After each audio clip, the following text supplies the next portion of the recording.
ಈಗ ಮೂರನೆಯ ವಿಚಾರಕ್ಕೆ ಬರ್ತೀನಿ ನಾನು. ಅದು ಇರಾನ್ ಮತ್ತು ಅಮೇರಿಕ ಇಸ್ರೇಲ್ ಯುದ್ಧಕ್ಕೆ ಸಂಬಂಧಪಟ್ಟಿದೆ.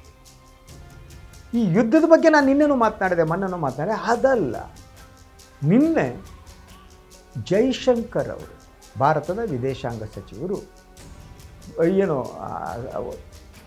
ಪ್ರತಿಪಕ್ಷಗಳ ನಾಯಕರ ಜೊತೆ ಒಂದು ಸಭೆಯನ್ನು ನಡೆಸಿದರು. ಆ ಸಭೆಯಲ್ಲಿ ಅವರು ಆಡಿರುವ ಮಾತು ಇದು ವೈಫಲ್ಯವನ್ನು ಮುಚ್ಚಿಕೊಳ್ಳುವುದಕ್ಕಾಗಿ ಆಡಿರುವ ಮಾತಾ? ಈ ರೀತಿ ಮಾತನ್ನು ಅವರು ಆಡಿರುವುದೇನಿದೆ ಅದು ಭಾರತಕ್ಕೆ ಗೌರವ ತರುತ್ತಾ ಇಲ್ವ? ಯಾಕೆ ಈ ರೀತಿ ಮಾತಾಡೋದು? ಇದು ಚರ್ಚೆಗೆ ಗ್ರಾಸವನ್ನು ಒದಗಿಸಿದೆ. ಅದು ನಮ್ಮಲ್ಲಿ ಮಾತ್ರ ಅಲ್ಲ, ಬೇರೆ ಬೇರೆ ದೇಶಗಳಲ್ಲೂ ಕೂಡ ಮಾಧ್ಯಮಗಳಲ್ಲಿ ಈ ಬಗ್ಗೆ ಚರ್ಚೆ ಆಗ್ತಾ ಇದೆ. ಅವ್ರು ಹೇಳಿದ್ದೇನು? ಒಂದು, ಪ್ರತಿಪಕ್ಷಗಳ ನಾಯಕನ ಕರೆದ ಸಭೆಯಲ್ಲಿ ಬಹಳ ಮುಖ್ಯವಾಗಿ ಕೆಲವು ವಿಚಾರಗಳನ್ನು ಪ್ರತಿಪಕ್ಷದ ನಾಯಕರುಗಳು ಗಮನಕ್ಕೆ ಪ್ರಸ್ತಾಪ ಮಾಡಿದ್ರು. ಅದೇನು ಅಂತಂದರೆ, ಈಗ ಈ ಯುದ್ಧ ವಿರಾಮವನ್ನು, ತಾತ್ಕಾಲಿಕ ಯುದ್ಧ ವಿರಾಮವನ್ನು ಪರ್ಮನೆಂಟಾಗಿ ಅವರ ನಡುವೆ ಹೊಂದಾಣಿಕೆ ಮಾಡುವುದಕ್ಕೆ ಪಾಕಿಸ್ತಾನ ಮಧ್ಯಸ್ಥಿಕೆಯನ್ನು ವಹಿಸ್ತಾ ಇದೆಯಂತೆ ಅನ್ನುವ ವಿಚಾರವನ್ನು ಪ್ರತಿಪಕ್ಷದ ನಾಯಕರು ಜೈಶಂಕರ್ ಅವರ ಗಮನಕ್ಕೆ ತಂದರು. ಸೊ ಇದು ಪಾಕಿಸ್ತಾನ ಇದರಲ್ಲಿ ಮಧ್ಯಸ್ಥಿಕೆ ವಹಿಸಿ ಯುದ್ಧ ನಿಂತು ಹೋದರೆ ಇದರಿಂದ ಭಾರತದ ಮೇಲೆ ಆಗುವ ಪರಿಣಾಮಗಳೇನು ಅನ್ನೋದ್ರ ಬಗ್ಗೆ ಪ್ರತಿಪಕ್ಷಗಳು ಕಳವಳವನ್ನು ವ್ಯಕ್ತಪಡಿಸಿವೆ. ಅಂತಾರಾಷ್ಟ್ರೀಯ ಮಟ್ಟದಲ್ಲಿ ಪಾಕಿಸ್ತಾನ ಇನ್ನೊಂದು ಹೆಜ್ಜೆ ಮುಂದಿಡುತ್ತೆ, ಇನ್ನೊಂದು ಎತ್ತರಕ್ಕೆ ಏರುತ್ತೆ. ಇದು ಪ್ರತಿಪಕ್ಷದ ನಾಯಕರ ಆತಂಕ, ಇದು ಸಹಜ. ಆದರೆ ಇದಕ್ಕೆ ಜೈಶಂಕರ್ ಅವರು ನೀಡಿದ ಉತ್ತರ ಇದೆಯಲ್ಲ, ಇಟ್ ಈಸ್ ಹಾರಿಬಲ್. ಒಬ್ಬ ವಿದೇಶಾಂಗ ಸಚಿವರು ಈ ರೀತಿ ಮಾತನಾಡ್ತಾರೆ ಅನ್ನೋದು ಬಹಳಷ್ಟು ಜನರಿಗೆ ಆಶ್ಚರ್ಯವನ್ನು ಉಂಟು ಮಾಡಿದೆ. ಏನದು ಅದು ನಿಮಗೆ ಹೇಳ್ತೇನೆ. ಯಾವಾಗ ಇದನ್ನು ಪ್ರಸ್ತಾಪ ಮಾಡಿದ್ರು ಅಂತಾರಾಷ್ಟ್ರೀಯ ಮಟ್ಟದಲ್ಲಿ, ಈಗ ಆಪರೇಷನ್ ಸಿಂಧೂರದ ನಂತರ ಪಾಕಿಸ್ತಾನ ಮುಳುಗೇ ಹೋಯಿತು ಅಂತ ನಾವು ಅಂದ್ಕೊತಿದ್ದ ಸಂದರ್ಭದಲ್ಲಿ ಅಲ್ಲಿಯ ಸೇನಾ ಮುಖ್ಯಸ್ಥರು ಸತತವಾಗಿ ಅಮೇರಿಕ ಅಧ್ಯಕ್ಷರ ಜೊತೆ ಮಾತನಾಡ್ತಾ ಶ್ವೇತಭವನಕ್ಕೆ ಹೋಗಿ ಅಲ್ಲಿ ಕಾಫಿ ತಿಂಡಿ ಮಾಡಿ ಊಟ ಹೊಡೆದು ಎಲ್ಲ ಬರೋ ಲೆವೆಲ್ ಆಯಿತು, ನಮ್ಮದೇನು ಅನ್ನೋದು ಪ್ರಶ್ನೆ. ಅದರ ಜೊತೆಗೆ ಈಗ ಇರಾನ್ ಯುದ್ಧದ ಮಧ್ಯಸ್ಥಿಕೆ. ಈ ಪ್ರಶ್ನೆಯನ್ನು ಪ್ರಸ್ತಾಪ ಮಾಡಿದಾಗ ಜೈಶಂಕರ್ ಹೇಳಿದ್ದು, ನಮ್ಮದು ದಲ್ಲಾಳಿ ದೇಶವಲ್ಲ. What you mean by that? ಎರಡು ದೇಶಗಳ ನಡುವೆ ಯುದ್ಧ ನಡೆದಂಥ ಸಂದರ್ಭದಲ್ಲಿ ಆ ಯುದ್ಧವನ್ನು ನಿಲ್ಲಿಸಿ ಶಾಂತಿ ಒಡಮೂಡಿಸುವುದಕ್ಕೆ ಯತ್ನ ಮಾಡಿದರೆ ಅದು ದಲ್ಲಾಳಿ ಕೆಲಸವಾ? ಜೈಶಂಕರ್ ಉತ್ತರ ಕೊಡಬೇಕಲ್ವಾ? ಹಾಗೆಯೇ ಭಾರತ ಪಾಕಿಸ್ತಾನದ ನಡುವೆ ಯುದ್ಧ ನಡೀತಲ್ಲ, ಆಗ ಆ ಯುದ್ಧವನ್ನು ನಿಲ್ಲಿಸುವುದಕ್ಕೆ ಹಲವು ರಾಷ್ಟ್ರಗಳು ಯತ್ನ ಮಾಡಿದ ವರದಿಗಳಿವೆ. ಟ್ರಂಪ್ ಓಪನ್ ಆಗಿ ಕ್ಲೇಮ್ ಮಾಡಿದ್ರು ನಾನೇ ನಿಲ್ಲಿಸಿದೆ ಅಂತ. ಅದ್ರ ಜೊತೆಗೆ ಸೌದಿ ಅರೇಬಿಯಾ ಮಾತನಾಡಿದ ಇದಿದೆ. ಹಾಗಿದ್ರೆ ಇವೆಲ್ಲ ದಲ್ಲಾಳಿಗಳ? ಯಾವ ಅರ್ಥದಲ್ಲಿ ಇವರು ಈ ದಲ್ಲಾಳಿಗಳು ಅನ್ನೋ ಶಬ್ದವನ್ನು ಬಳಸೋದು? ನಾವು ದಲ್ಲಾಳಿಗಳಲ್ಲ. ಇದೊಂಥರ ಹತಾಶೆಯ ಪ್ರತೀಕವ? ಜೈಶಂಕರ್ ಅವರು ನಮ್ಮ ವಿದೇಶಾಂಗ ನೀತಿ ಏನಿದೆ ಆ ನೀತಿ ವಿಫಲವಾಗುತ್ತಿರುವುದರಿಂದ ಬೇಸತ್ತು ಈ ಮಾತನ್ನು, ಫ್ರಸ್ಟ್ರೇಷನ್ನ ಅನ್ನುವ ಬಗ್ಗೆ ಕೂಡ ಚರ್ಚೆ ನಡೀತಾ ಇದೆ.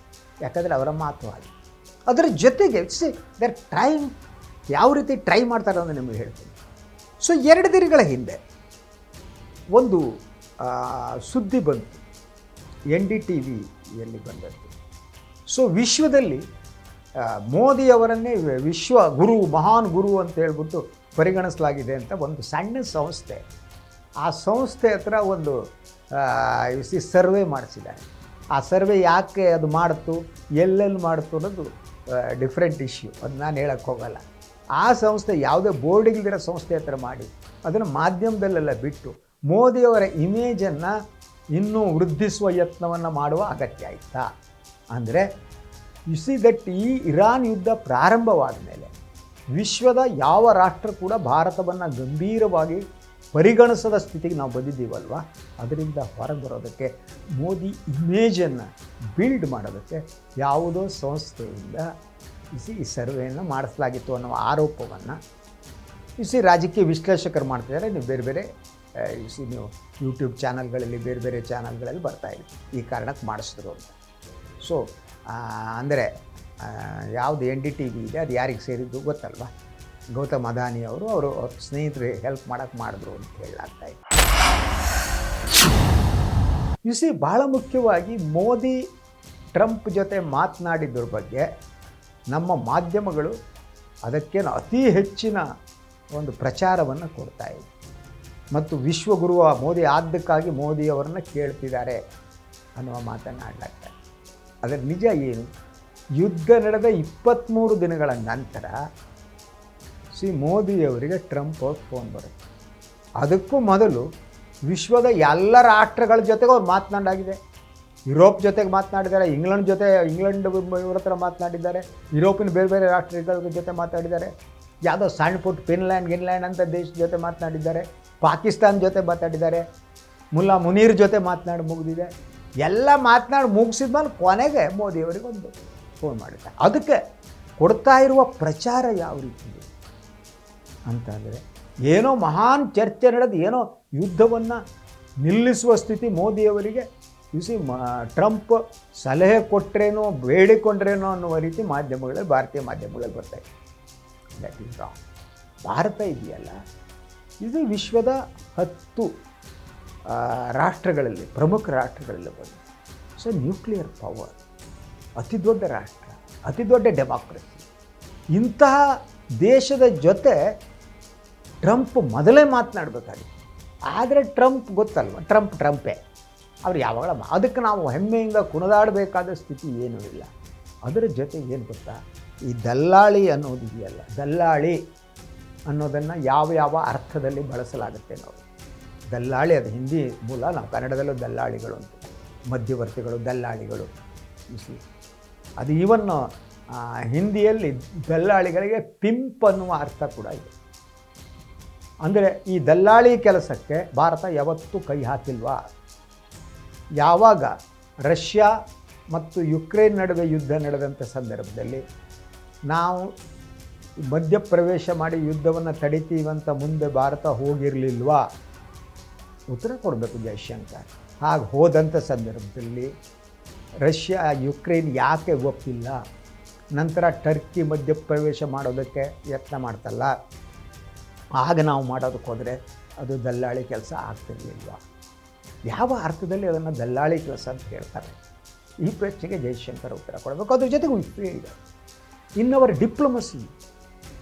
ನಮ್ಮ ಡಿಪ್ಲೊಮಸಿ ಫೇಲ್ ಆಗಿ ನಾಶ ಆಗಿ ಹೋಗ್ಬಿಟ್ಟಿದೆ ಕಣ್ರಿ. ವಿದೇಶಾಂಗ ನೀತಿ ಗಾನ್ ಟು ಡಾಗ್ಸ್. ಅದನ್ನು ಯಾರು ತೀರ್ಮಾನ ಮಾಡ್ತಾರೋ ಗೊತ್ತಿಲ್ಲ.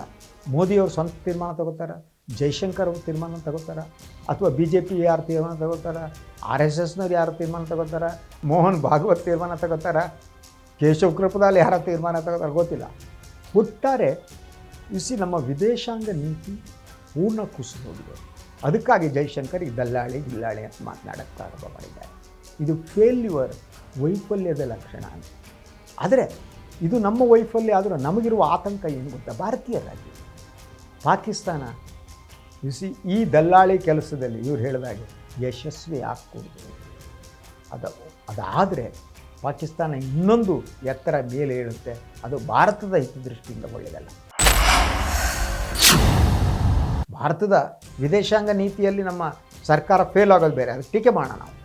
ಆದರೆ ಪಾಕಿಸ್ತಾನ ಇನ್ನೂ ಒಂದು ಹೆಜ್ಜೆ ಮುಂದಕ್ಕೆ ಹೋದರೆ, ಇನ್ನೂ ಒಂದು ಎತ್ತರಕ್ಕೆ ಏರಿದರೆ, ಅಮೇರಿಕ ಜೊತೆ ಅವರ ಸಂಬಂಧ ಇನ್ನಷ್ಟು ಸುಧಾರಿಸಿದರೆ, ಹಾಗೆಯೇ ಈ ಒಪ್ಪಂದ ಮಾಡಿದರೆ ಇರಾನ್ ಜೊತೆನೂ ಅವ್ರ ಸಂಬಂಧ ಸುಧಾರಿಸಿದರೆ ಭಾರತದ ದೃಷ್ಟಿಯಿಂದ ಒಳ್ಳೆಯದು. ಆ ಕಾರಣಕ್ಕಾಗಿ ಯುದ್ಧ ನಿಲ್ಲಬೇಕು ಅನ್ನೋದು ನಿಜ, ನಿಲ್ಲಬೇಕು ಇಲ್ಲ. ಆದರೆ ಮಧ್ಯಸ್ಥಿಕೆ ವಹಿಸೋರು ಇನ್ಯಾರೋ ವಹಿಸಿ ನಿಲ್ಲಿಸಲಿ, ಅದ್ರ ಜೊತೆಗೆ ನಾವು ಆತ್ಮಾವಲೋಕನ ಮಾಡ್ಕೋಬೇಕು. ಮೋದಿ ಆತ್ಮಾವಲೋಕನ ಮಾಡ್ಕೋಬೇಕು, RSS ಆತ್ಮಾವಲೋಕನ ಮಾಡ್ಕೋಬೇಕು. ಇವರ ಇಡೀ ವಿದೇಶಾಂಗ ನೀತಿ ಕುಸಿದು ಹಕ್ಕಲತ್ತು ಹೋಗ್ಬಿಟ್ಟಿದೆ, ಜ್ಞಾನೋದಯ ಆಗಬೇಕು. ಅದರ ಜೊತೆಗೆ ಜೈಶಂಕರ್ ಅಂತಾರಾಷ್ಟ್ರೀಯ ಮಟ್ಟದಲ್ಲಿ 2 ದೇಶಗಳ ಮಧ್ಯಸ್ಥಿಕೆ ವಹಿಸೋದು ದಲ್ಲಾಳಿತನ ಅಂತ ಹೇಳಿದ್ದಿದೆಯಲ್ಲ, ಇದು ಅವರ ಹುದ್ದೆಗೆ ಗೌರವ ತರೋದಲ್ಲ. ಇದು ಇವತ್ತಿನ ಮೆಗಾ ಫೋಕಸ್. ನಾಳೆ ಮತ್ತೆ ಹಾಜರಾಗ್ತೀನಿ ಇನ್ನೂ 3 ಸುದ್ದಿಗಳು. ಅಲ್ಲಿವರೆಗೆ ಎಲ್ಲರಿಗೂ ನಮಸ್ಕಾರ. ಗುಡ್ ಬಾಯ್.